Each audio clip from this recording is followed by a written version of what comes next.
பெருமானார் ஸல்லல்லாஹு அலைஹி வஸல்லம் கைகளை பற்றி பிடித்து கொண்டு சொன்னாங்க, முஆத், உன்னை நான் அல்லாஹ்விற்காக நேசிக்கிறேன் அப்படின்னு சொன்னாங்க. சொன்ன உடனே அப்படியே உள்ளம் பூரிச்சு போச்சு.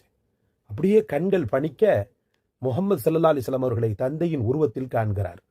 மேலும் சொன்னாங்க, ஒவ்வொரு தொழுகைக்கு பிறகும் சலவாத்து முன்பின் ஓதுறதுக்கு மறந்துடாதீங்க.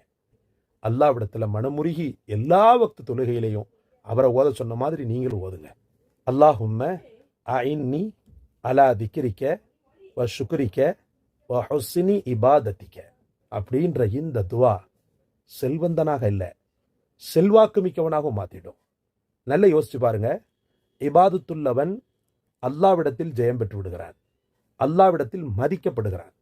இபாதத்துள்ளவன் காலப்போக்கில் அவனுடைய முகத்தில் அவனுடைய உடலில் ஏற்படக்கூடிய மாற்றங்கள் மனித மனங்களை கவர்கிறது. அதே போல ஹுஸ்னி இபாதத்திக்க நல்ல குணத்தை